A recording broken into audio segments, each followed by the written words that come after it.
Ça, c'est une jument qu'on suit et qui n'a pas eu de chaleur de lait. Donc on stimule tout l'hormonal via l'acupuncture en relançant certains méridiens pour qu'elle relance une chaleur. Donc plus on les voit tôt après le poulinage, mieux c'est. Après, ça arrive de voir des juments qui ont pouliné en janvier, qu'on voit en cette saison. Il y en a beaucoup cette année qui se bloquent. Donc on les relance assez bien avec l'acupuncture quand en vétérinaire on n'a pas d'autre solution autre que les spirales. Et ça permet de voir à quel stade elles sont bloquées. L'axe hormonal, en fait, on a différentes glandes, on a l'hypothalamus, hypophyse, la thyroïde qui joue, et puis ensuite les ovaires. Et donc en fonction du stade, moi dans ma pratique, ça me permet de savoir si on a besoin de la mettre sous spirale et si la spirale va avoir une efficacité. Et puis voilà, ça permet aussi de dire bon, il faut qu'on la revoie vite parce qu'on a juste débloqué une des glandes, ou est-ce qu'elle est bloquée au tout début de l'axe.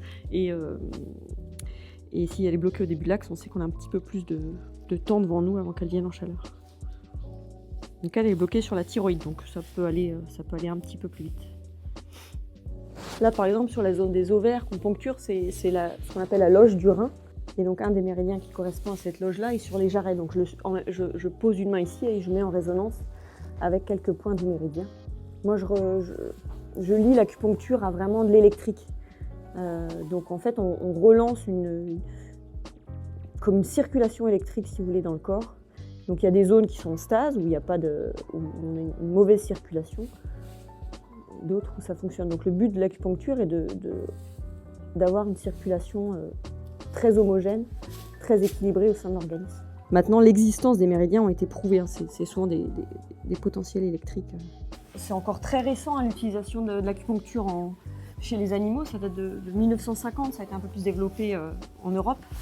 Mais c'est la plus vieille médecine au monde en fait. C'est une médecine, c'est pas une technique.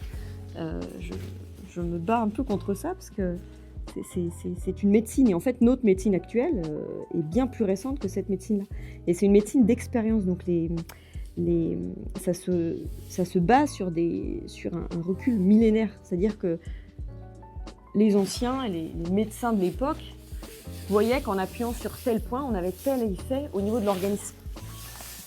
Donc c'est une médecine qui a bien plus de recul que notre médecine actuelle. Aujourd'hui, notre médecine est une médecine de preuve, tandis que l'acupuncture, c'est une médecine d'expérience.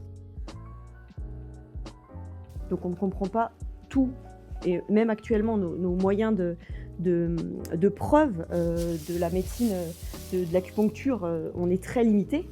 Par contre, d'un point de vue de l'expérimentation, on a un recul énorme. Avec des points qui font consensus, avec telle action sur tel point. Je n'ai pas un point au hasard. Et tous les points se trouvent vraiment dans des puits. À la palpation, on les sent. Moi, j'ai pas j'ai des mains qui sont sales à la fin d'une consultation d'acupuncture. On sent les points d'acupuncture qui sont vraiment comme des trous au sein de l'organisme. Et donc, ils sont assez codifiés. C'est pour ça qu'on en passe aussi beaucoup à la main. Et puis ça dépend des pratiques des acupuncteurs. Il y en a qui vont mettre plein d'aiguilles, d'autres assez peu. Ça dépend de la pathologie, ça dépend de plein de... Donc ouais, en termes de diagnostic, c'est hyper intéressant. Moi, je m'en sers au quotidien en termes de diagnostic. Donc les aiguilles tombent toutes seules quand elles ont fini de travailler. Et chez les chevaux, elles tombent très vite par rapport à l'humain. Les chevaux sont des êtres vivants beaucoup plus électriques que nous. Et c'est vrai qu'ils répondent très bien à l'acupuncture. Et ça bouge très vite. Par exemple, là, on va lui faire de la chromatothérapie en plus pour booster justement tout le bloc hypothalamus-hypophyse. Et puis, on va faire aussi sur la thyroïde. Quand les chevaux bâillent ou font des gros soupirs, c'est souvent que ça passe. Chaque thérapeute a sa main. Donc moi, je sais que je vais avoir un moyen d'action sur certains types de cas. Mais sur d'autres où je vais être très limitée, donc tu réfères. Et en fait, les gens qui sont habitués à bosser avec toi vont te présenter les bons cas.